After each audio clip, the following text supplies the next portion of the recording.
Well, yesterday sure sucked to be a Nashville Predators fan, didn't it? First, the Preds lose Tommy Novak, and then they blow another 2-goal lead in a loss to the Anaheim Ducks, after which Andrew Brunette had some interesting and scathing comments about the team. We'll hear them on today's Locked On Predators podcast. You're Locked On Predators, your daily podcast on the Nashville Predators. Part of the Locked On Podcast Network, your team every day.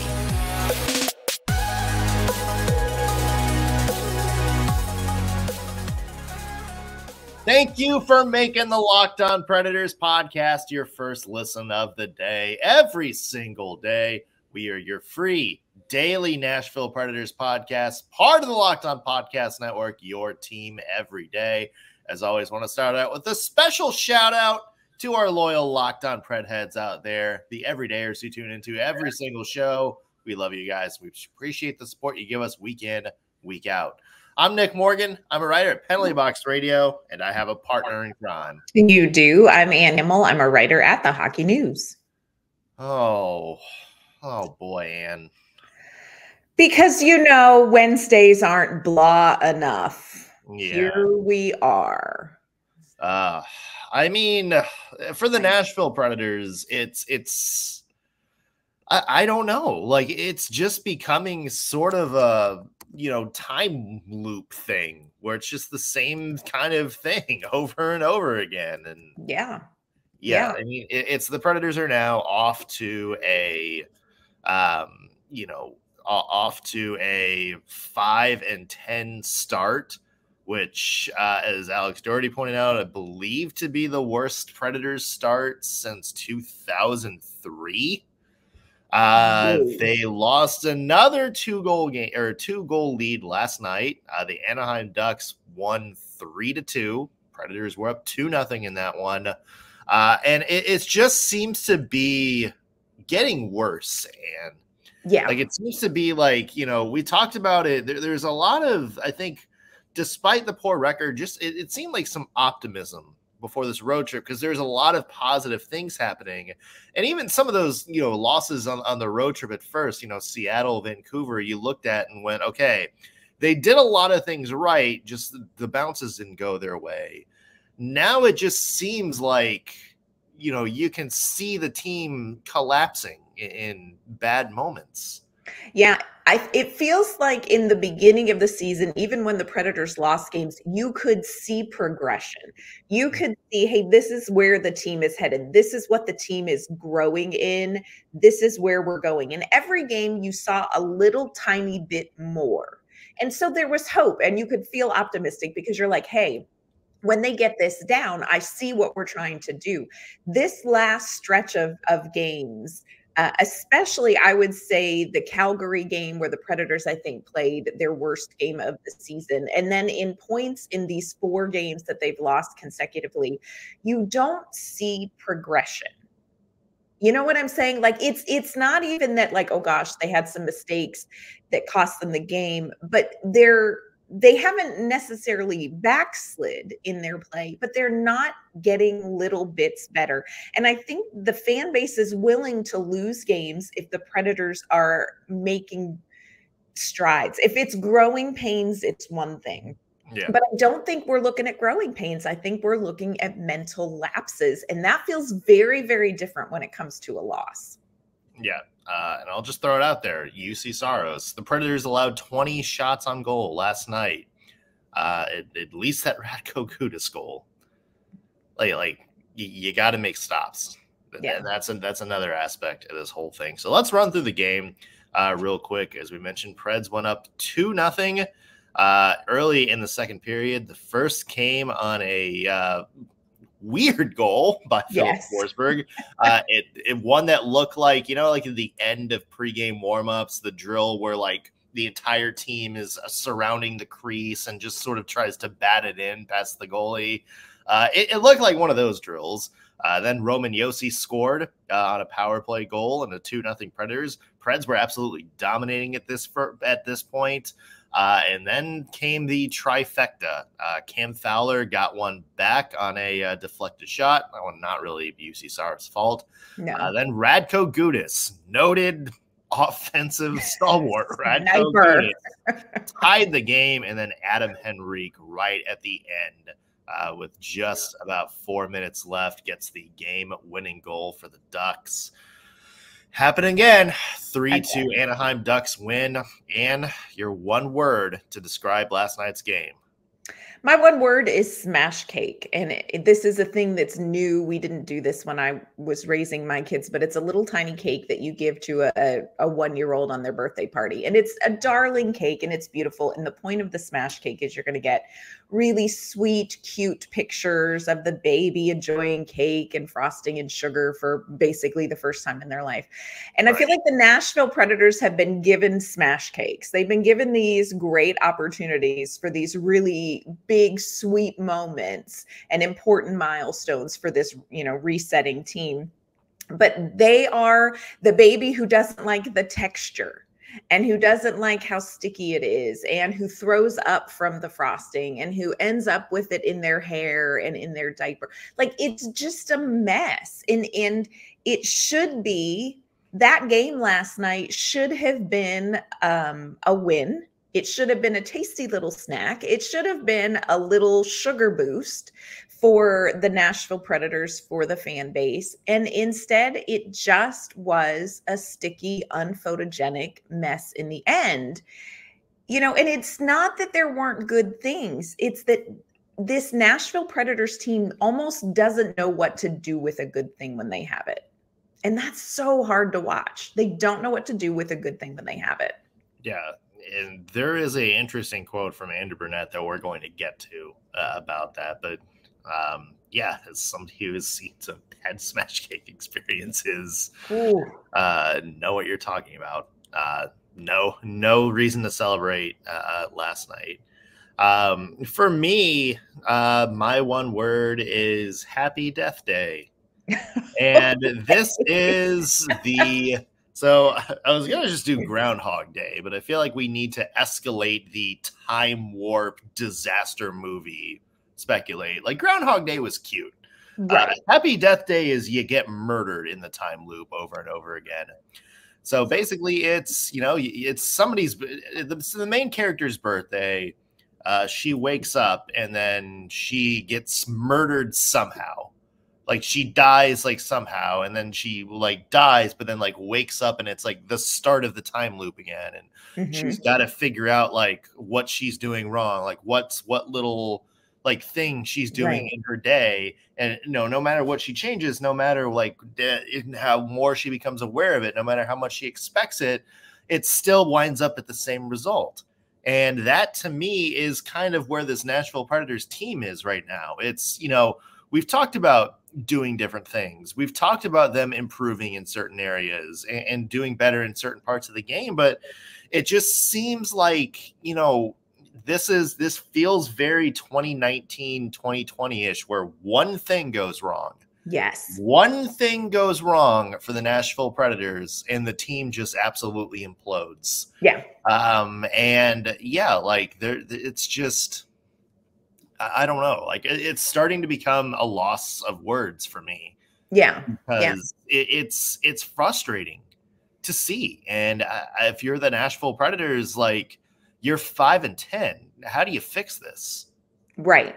And it's frustrating in the sense, it's not even so much the wins and losses for me, because I'm willing to accept that this team may be 5-10 this season. I don't like it, but I'm willing to accept 5-10 if the games look different. Nashville could have won that game. Nashville could have won that game. Nashville could have won the game before that. Nashville could have won the game before. You know what I'm saying? These aren't games that are out of reach. These aren't games. You don't walk away from Bridgestone Arena last night going, man, did the Predators get outplayed? They didn't get outplayed. They lost. Those are two very different things happening. And, you want to focus on the good things that the Predators do. You can't just focus on oh my gosh, because it's 15 games in. You've got to keep perspective. It's an 82-game season. But you lost. You weren't outplayed. And that is different. That's very different, especially when you're in a reset like the Predators are. These aren't games that, yes, you're going to lose them, but you're going to learn something. These are games you just lost.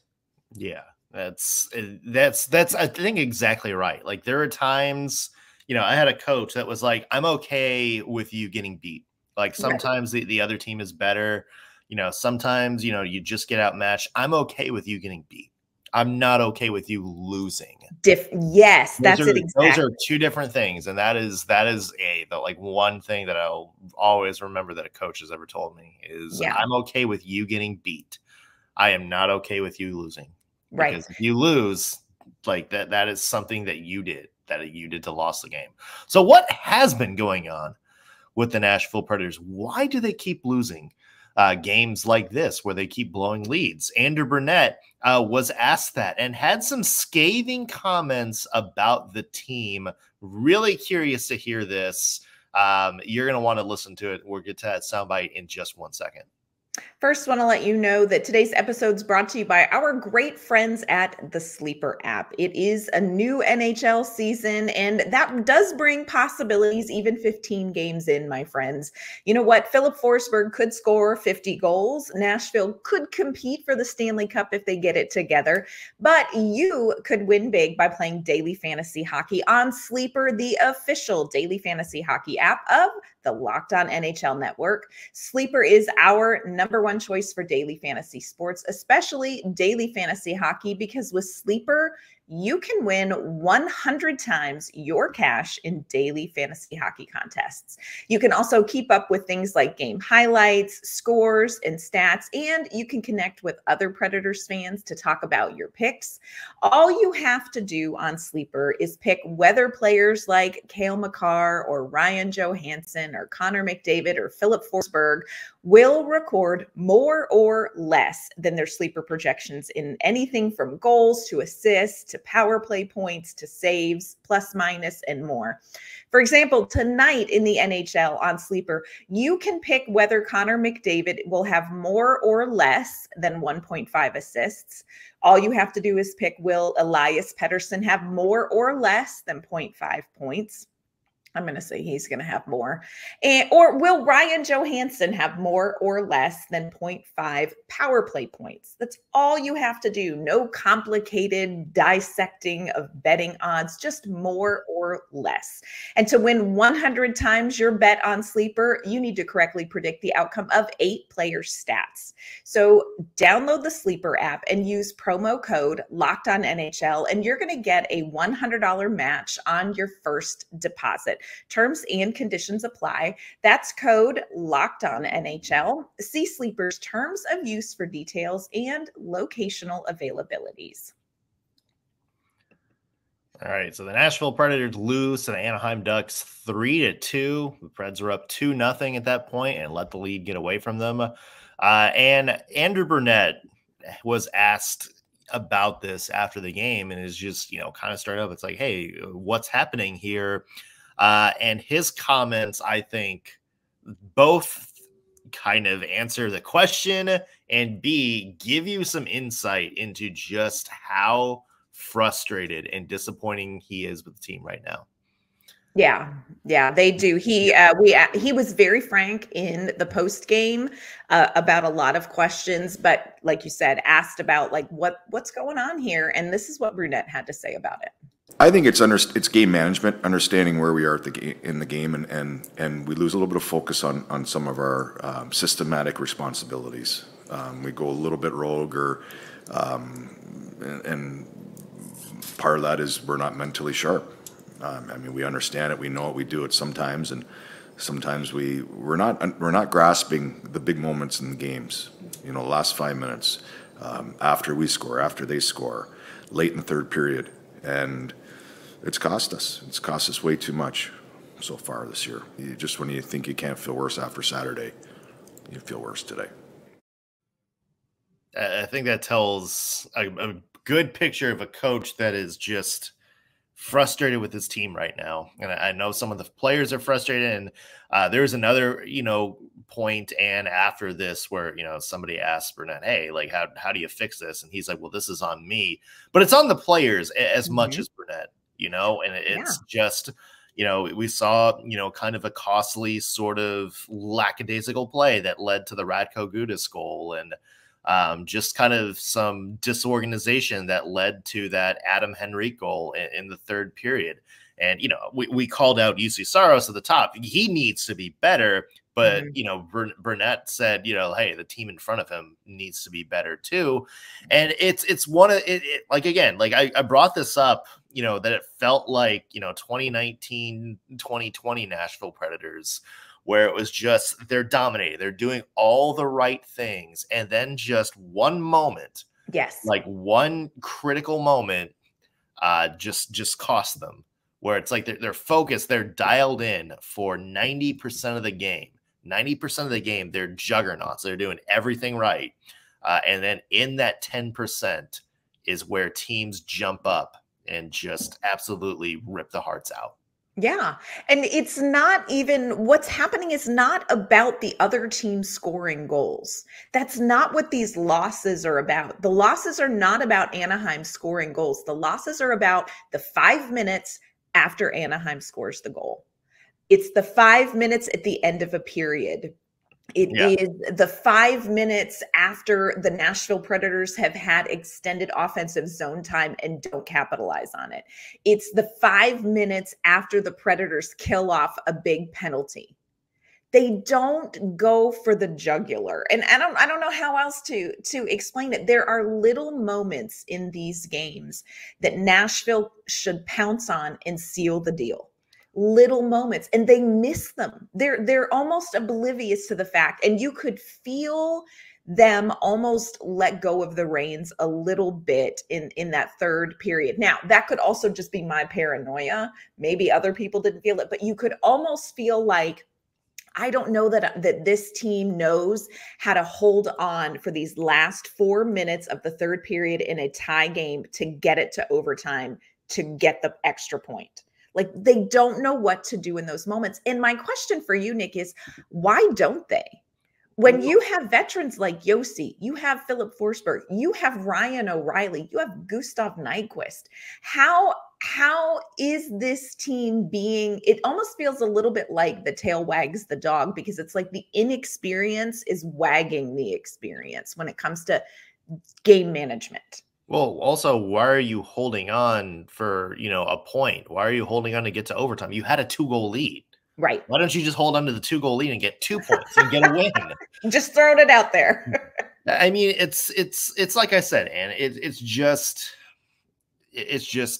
like one moment will cost them, and it's back to, the Predators, something going wrong and them just sort of imploding on themselves. And we've seen that the past few days or past few games, and they haven't been able to dig themselves out of holes. And like, part of it is on ice, but part of it is the mental focus. And this is something that we've talked about for a few seasons now.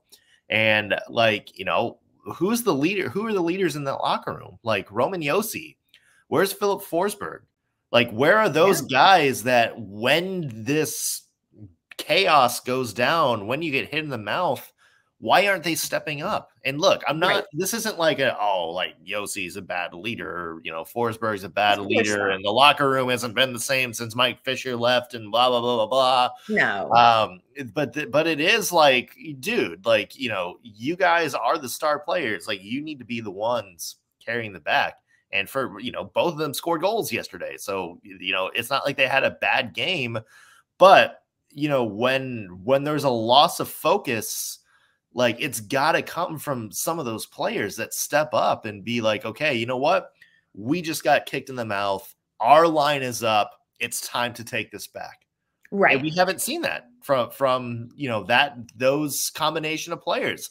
We see them, we saw Forsberg do it against Arizona, but in some of these games when it's really time to step up, who's stepping up?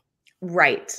And you really do almost have to, at this point, be vocal as one of the leaders. And I don't know if it's an element of like, hey, we're all trying to learn this and it's not time yet, or whether it is the veterans saying, hey, we don't want to draw sort of a dividing line between the veterans and the younger players, because they have great locker room chemistry. This team has really good locker room chemistry, but at some point, one of these veteran players has to go, hey, dudes, roughly translated, you guys, this is where you need to dig in. Like, you almost have to wake them up and say, this is what we're going to do now. You know what? And regroup. They don't have those moments of regrouping on the ice. And it's one thing to lose because you don't understand a new system. It's another thing to lose because you just aren't as dialed in, or you've been punched in the mouth and you don't know how to counterpunch. And the veterans know how to counterpunch. They have to do that. They have to lead that. Yeah, 100%. And there's a lot of blame going on right now. A lot of it deserved. But there are multiple people on this team that are considered the big players of the team that need to step up in these moments. And again, not pinning the entire loss on them, but we see it capable. I mean, both Forsberg and Josi scored yesterday. They need to be the ones down the stretch that step up and lead by example. Well, the Predators have even bigger problems ahead of them right now, because they're going to be playing without Tommy Novak for the next several weeks, out with an injury. How are the Preds going to replace that offensive production? We'll dive into that in just 1 second. First, I want to mention today's episode is brought to you by Jace Medical. Folks, life is unpredictable. Maybe there are supply chain issues that keep you from getting some much needed medication. Maybe the budget is just not there this year. Maybe you're overseas and something happens. You get sick, you get hurt. Jace Medical wants you to be prepared for exactly those situations. That's why they've come out with the Jace case. The Jace case provides 5 life-saving antibiotics for emergency use. All it takes to get a Jace case is filling out a simple online form, and in some cases, jump on a quick call with one of their board-certified physicians. You get ongoing care from their physicians on any treatment-related questions, and it's all doctor-created and doctor recommended. These are perfect for people who go on vacation a lot. You'll always have medication with you. You don't need to worry about going to a hospital in a foreign country. You'll always have antibiotics with you. Or if you're just worried about pricing or supply shortages, you can just order a Jace case and keep them at home, so you're never going to have to worry. You'll always have peace of mind. Don't get caught unprepared. Everyone should be empowered to care for themselves and their loved ones during the unexpected, and Jace handles everything from online evaluation to licensed pharmacy medication delivery and ongoing consultation and care. So if you or someone you love would love to get some peace of mind by having a year's supply of any daily med, go to jacemedical.com to see if it's offered for you. Remember to use promo code LOCKEDON for $20 off your purchase. All right, Ann, bad day for the Nashville Predators. Got worse, I guess, earlier in the day when Tommy Novak was announced that he is out for 4 to 6 weeks with an upper body injury. Well, at least it's not a lower body injury. It's variety is the spice of life, I guess. Finally get some variety in there. Tommy Novak at this point was tied for second on the team in goals with 6, tied for second on the team in points with 12, has been one of the most consistent players this season, a solid source of really good depth scoring. And this is a loss that I think is going to really hurt the Nashville Predators. Oh, this is like, as bad as if you lost Filip Forsberg or Ryan O'Reilly or Roman Josi. And I don't know that anybody else in the NHL would necessarily know that. But here in Nashville, we know that not only just because of Tommy Novak's individual production, But that line, that forward line with Evangelista and Sherwood and Novak, I mean, this is your most consistent offensive producing line, whether it is goals, whether it is offensive zone time. You know, this is a line that has been doing everything you want them to do. And now it's interrupted without Tommy Novak. Now, that's not to say that Evangelista and Sherwood are going to be lost without him. This is a spot for Cody Glass to. Although they didn't look good last night. Let's put that out. That line, those two did not look like they had the same impact last night. Yeah, you can tell that there isn't that chemistry yet with Cody Glass that they had with Tommy Novak. That line operated almost effortlessly on the ice. You know, they just knew what each other was going to do. And so, you know, you do have Cody Glass who can step in. And I think once he kind of gets back to the groove and back in and gets more time with Evangelista and Sherwood, I think it's going to come. But yeah, it was rough last night. But Tommy Novak, I mean, this is a guy you do not want out of your lineup. And you know, 4 to 6 weeks, the Predators are going, I mean, you can't just Band-Aid your way through it and wait for Tommy Novak back. The Nashville Predators have to put together a string of wins, and now they're going to have to do it without one of their top offensive players. Yeah, and you mentioned the chemistry that he had with those two. That's really the only other line other than that Forsberg and O'Reilly line that Andrew Brunette has been able to kind of throw out there in any situation and feel good. Like whenever there's been a need for an offensive spark, that's the other line they go to. Like that's the source of depth scoring, like the consistent source of depth scoring. And without Novak, you know, it's huge. And again, like Evangelista and Sherwood, you know, didn't look great last night. Not saying that's all on them. Right. But yeah, I mean, Tommy Novak was such a critical piece of this team because he's kind of the leader of the depth scores. And he was like, you know, one of their main power play guys.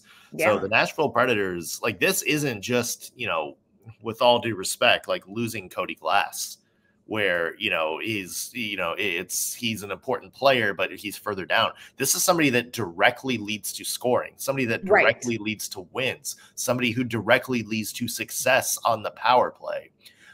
You're like you mentioned, this is as big as losing like Forsberg or O'Reilly or Josi, just because of the critical role he plays for this team. This is one of the best scorers on the team and has been since he got called up at the beginning of last year. Yeah. So what do you do? How do you replace that? Because here's the deal. The Nashville Predators aren't in a position where they can wait it out and be like, well, hope he's back in 4 weeks and we're just going to limp along. No, the Nashville Predators have to get on a win streak. The Nashville Predators have to turn it around, and they have to do it without Tommy Novak. So there is now some pressure on Cody Glass, who is back to kind of trying to get his legs under him. He never really got going before his injury happened, and you need him now, and you need him to keep Evangelista and Sherwood cooking, because you've got to have those guys going as well. And you know, you think, okay, if you've got Tommy Novak out, who does that open an opportunity for? Last night, you know, you were like, hey, Yakov Trenin, no longer a healthy scratch. Let's get him in there and get him cooking. Yakov Trenin is generating chances, y'all. He just can't finish them. Still didn't happen. Yeah. Phil Tomasino. Hey, this is an opportunity for Phil Tomasino to get in there and get some consistent minutes for the next 4 to 6 weeks and really show what he can do. Phil Tomasino was a healthy scratch last night. So how do the Nashville Predators deal with this huge loss, which is what Tommy Novak is, a huge loss, but still find a way to get back to 500? Well, clearly, they're going to need at least 60 points this season from Michael McCarron. Yeah. That's the answer. That's the answer. Yeah, I mean, it's sexy. It's one of those things where, you know, teams talk about like next man up mentality. The person next has to step up. It starts with Cody Glass. Like, he's got to go out there and be a reliable number 2 center. Yeah. And then from there on out, like, okay, well, who fills Cody Glass's role? Is that, you know, does Colton Sisson step in that spot? Juuso Parssinen kind of jumped up a line and was on that third line last night.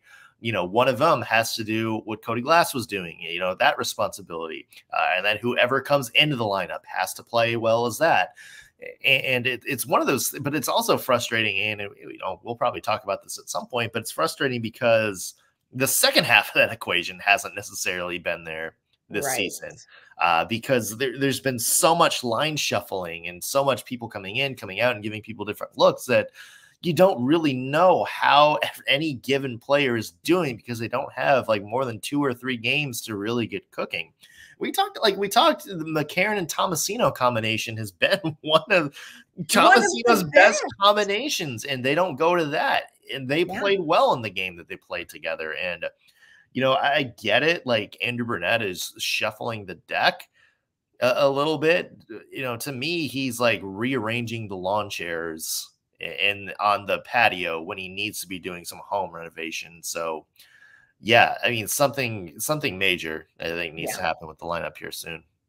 Yeah, this is a rough loss for the Nashville Predators, but you know what? It is what it is. Yeah. And what are you going to do with it? Because here's the thing, you can't just ride this out. The Nashville Predators have to come up with ways to win their next games. And friends, their next game is against Connor Bedard. Now, granted, the Chicago Blackhawks are not tearing it up either. I mean, we are wrestling in jello for bottom of the Central Division here. They're ahead of us right now. Oh, thanks, Nick. There we go. Welcome. We're face down in the jello, but this is a game the Nashville Predators have to win. All of a sudden, you're 16 games in the season, and you have to win these, and you have to do it without Tommy Novak. So it's going to be a big week of practice for Andrew Brunette, a big week of working on some of these things with the team, and they're going to have to come out Saturday. They're going to have to get a win. Yep. Well, we'll see tomorrow how they can do that. That's going to do it for us on today's Locked On Predators podcast. Thank you for making us your first listen of the day. We'll be back tomorrow with an all-new episode. We'll see you then.